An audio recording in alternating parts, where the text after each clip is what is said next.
I literally need to talk to somebody about this. So please, come on, come on. All right, we're talking about the Teddy Perkins episode of Atlanta on our rewatch because I need everybody to wake this up. It's 2026. This show originally aired in 2016 and it ended in 2022. So much has happened. And there's so many parallels too between whatever they were trying to tell us back then and what's happening and what's being revealed now. So this episode always creeped me out. It always creeped me out. And I guess, there's an obvious relation or comparison to Michael Jackson based on the way he looks and the hints at vitiligo, things like that. But and even his cadence, all of that stuff, and even the abusive father. But it was so much deeper than that. And I do think there is a Michael Jackson reference here, but in a way where now that we know what we know, I'm going to tie it together. Give me a minute. First of all, this is where Darius enters Teddy Perkins' house. Does this look like anything to you? Because when I saw it, I went, oh, bitch. And then my ears popped up, okay? If you see it, you see it. If you don't, you'll get it as I go along. Hold on. So Darius is at Teddy's house because he's there to get a piano. This is a Darius-centered, focused episode. And Darius just be doing shit. So for some reason, he wanted this piano. He enters that vestibule that I just showed you, and he's greeted by Teddy Perkins, who tells him immediately, come into the parlor. At first, he's caught off guard seeing him, first of all. But he goes through, he sits down with Teddy, who is a very odd person, and would be considered odd to any average person. And he sits down, and this part really stood out to me because it was disgusting. So he sits down. I'm sorry, my daughter's show is in the background.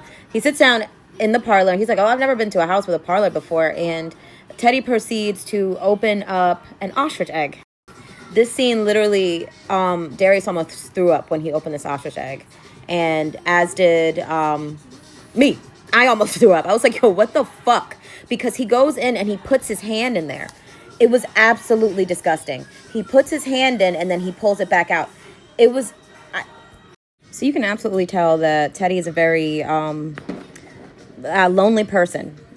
He's in this big-ass house. He's referencing his brother, Benny Hope, whose piano he's actually selling to Darius. But he is talking about him as if he's in the house, but there's nobody there. In fact, when they're sitting in the parlor, he goes to record. It seemed like he was calling someone to fetch or to get a glass of water for Darius. And Darius ended up getting thirsty. And he's like, hey, is somebody coming to get the water? And he's like, oh, actually, I just hit that record button so I can play what I said back to myself. So he remembers things, which is odd. Again, it's a very odd situation. But then Teddy proceeds to basically take him on a tour of the house because he said he wanted to turn it into a museum for Benny, sorry. And then he goes to the back room of the museum. Darius is like, yeah, that's cool, dude. Sure, people would love to come to your creepy-ass house, whatever. He goes back into the back room area, and it's this, I don't know if I have a picture of it here. Is that it? No. There's a mannequin of his dad. It's very creepy. He has no face, and he's wearing, I guess, a suit that he was known to be wearing, which ironically is about the same color as Darius's jacket. I don't know if there's a correlation there. But he basically said or alluded to the fact that his dad was abusive, but it helped to make him and his brother the men who they are. By the way, he says Benny is not around because he has a very rare skin condition, which, again, this is a vitiligo reference or comparison here. But it's interesting because the way he's speaking, we assume that Benny does not exist or Benny died and Teddy is going insane or is insane at this point. There's the picture. There's the dad's suit. Do you see how Darius is kind of wearing the same? This is very creepy. See how he's kind of wearing a similar color? I don't know if that's why Teddy took to him the way he did. I'm not quite certain. Maybe he reminded him of his father. So at this point, after Darius is shown that shrine exhibit for their father, Darius is like, all right, it's time to go. Is there paperwork that we need to sign to get this piano? And he's like, sure, here it is. He gives him the paperwork to sign over the piano. And then he's like, okay, the piano, you can take the elevator to bring it downstairs. So the elevator comes and then it jams, or not jams, but it takes him all the way down to the basement. So he's like, fuck, I don't want to be in this creepy ass house, bro. He didn't like it, right?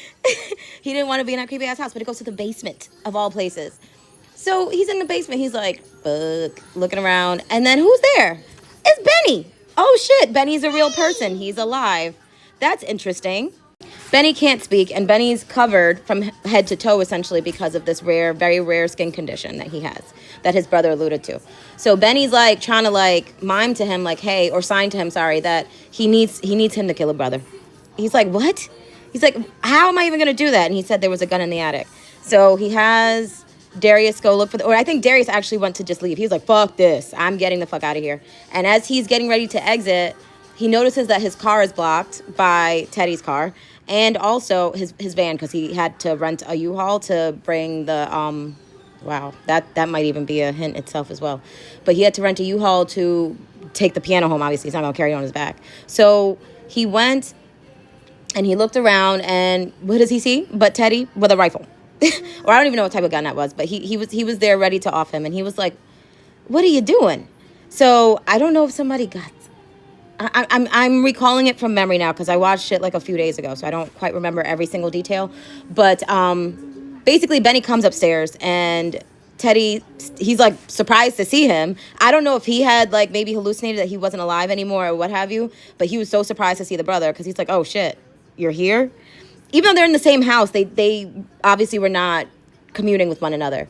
So he stabs Benny, and then Benny goes and shoots him. And then he shoots himself in the head. Very odd. Very odd. I don't even think he ended up taking the piano after that. But I say all of this to say there is a metaphor here, a greater metaphor for Michael Jackson, given what's come out so far. Benny being alive and ironically validating Teddy telling the truth the whole time when we assume that he just did not exist or was dead. Or unalive, sorry, proves to me that the writers of this show knew that Michael Jackson was innocent the whole time. Do you see what I'm saying? There's something here I'm trying to pull out. I had the theory, I should have made the video when I watched the episode. I'll probably have to watch it again to really clean this up. But Benny being alive proves that Michael Jackson was not who they said he was. Like, it subverted expectations. The episode did. It took like a left turn as well. There's something so much larger here, but it's all connected to this situation. It's all connected. Even this is connected. I'm not going to get too much into it because there are things that I've seen that I wish I never saw. Okay. And I didn't see a lot. I know what I have a tolerance for, and it's not very much. So it's all connected. It's just very interesting to see it. And I did a breakdown on the episode with Van. They've been telling us stuff. Like, they've been trying to hint at this. And we just took it as like Afro-surrealism. It's deeper than that even. It's that and then some. It's and also. Like, crazy shit's happening out here. I don't know. Tell me what you guys think.